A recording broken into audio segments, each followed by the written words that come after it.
So today we've got my 2004 Ram, or Dodge at the time, SRT-10. Very low miles truck. This is the one with a Viper V10 in it. It's a 500 cubic inch V10. T56 6-speed. I think it's a Dana 60 rear end. All sorts of mishmash of suspension parts from the heavy duty and the light duty trucks. I've had it for a couple of years and really haven't driven it all that much. It had 36,000 miles on it when I got it. It's got just over 40,000 on it right now. And the main reason, I'm going to move inside because it's windy as hell out here today, and it'll probably be breezy. But the main reason I don't drive it is because it shifts terribly.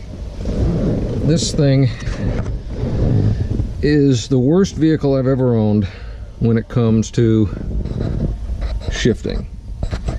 And I think the main issue is down in the transmission itself. I've got the shifter out. It is smooth as silk and the springs are very tight. I've seen a lot of comments on T56s on the board, and people do have this issue. What I've got is the thing will not spring center. No matter what you do to it, it will not spring to between third and fourth gear.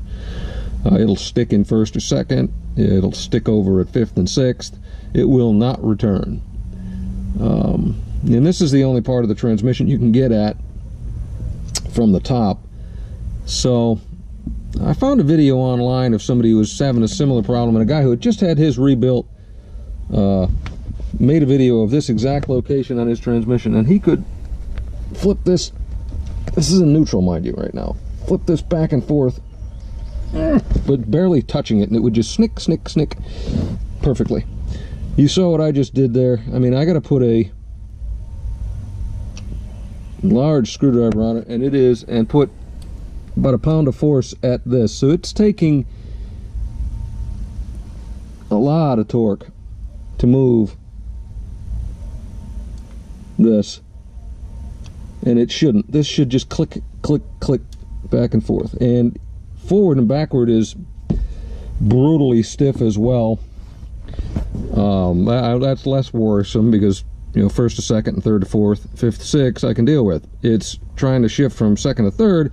It's not possible in this truck, so it really takes all the enjoyment out of driving it, at least driving it in a spirited manner. So there's nothing I can do from here. What there is, I believe, up under here somewhere is a plate that comes up that has the shift pattern built into it, and underneath it is a little ball detent. You might have heard it click when I was moving the thing, and that has the shift pattern built into it. And I'm going to pull, you know, I'm going to drop the transmission. I'm going to pull that and see if there's anything in there that's amiss. And if there isn't, this thing is going out for a rebuild, because I mean, I hate spending $2 grand to rebuild the transmission on a truck that I, you know, paid a good amount of money for. But, you know, buyer beware.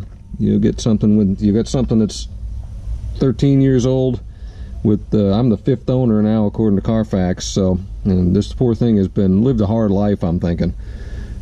So if I can't find something amiss in that shift pattern thing up there with the ball detents in it, then it's going to get sent out, because I like this truck. It's enjoyable, but it's a just miserable driving experience when you're trying to screw with it because of that shifter problem. And it isn't the shifter. There's something in that transmission that is binding up that shift mechanism, and there's no springs in the transmission to move it back to center. That's all done by the shifter. So this is something amiss in the transmission. Anyway, I'm gonna keep you all posted as to what I find, because this is a not terribly uncommon problem. It's not every day, but I see a lot of T56s across all different brands and installations that have people complaining about this issue, and if I can figure out what the hell it is and get it fixed, then maybe we can help some of these people. But anyway, hope you have a good day. Alright, so things are progressing. Got the drive shaft off.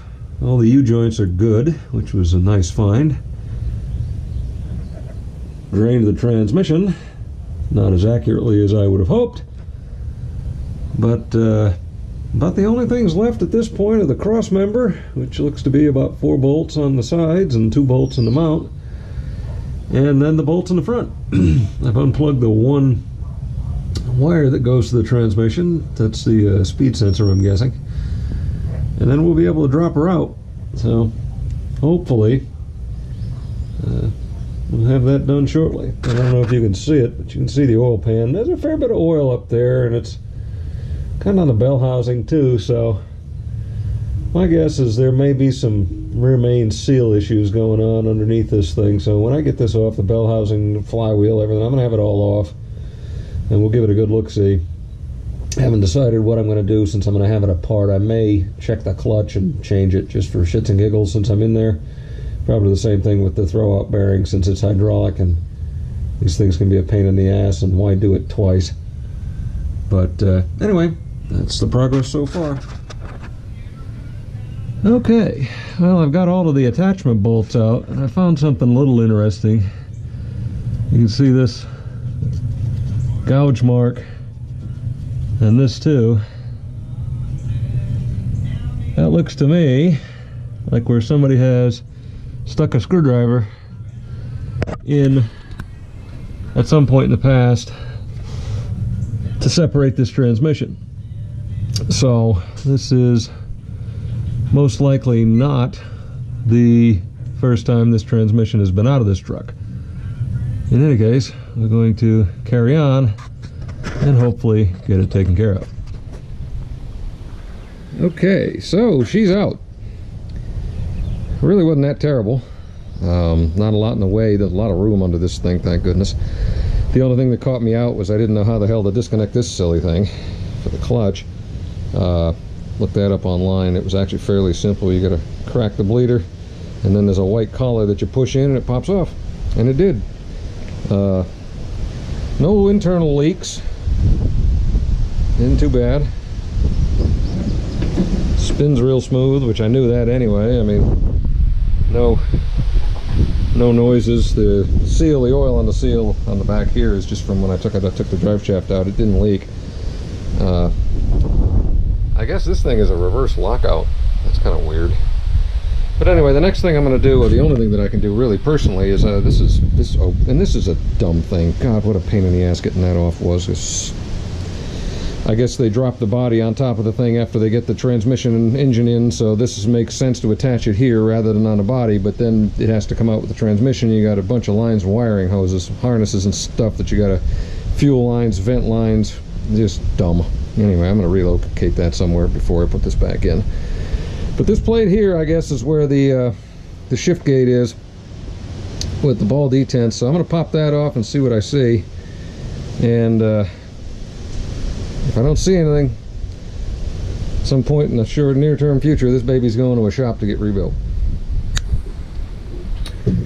Well, I took the cover off and looked at it, and everything looks good. So that's drive shaft and cross member. I don't see what's wrong with it. It's still sticky. It just requires an inordinate amount of force to move that shifting mechanism. So I think my only option is to send this bad boy out and see what the pros say about it. And there's a little bit of slop in the gears, but that I'm gonna have them rebearing it while they're in there, put new seals in it, and do all the good stuff. Maybe give it a little bit of an upgrade, horsepower wise. Not that it really needs it, but a few $100 extra. And then if I ever choose to do anything to this thing, I don't have to worry about the trans. So that's where she sits. We'll keep you posted.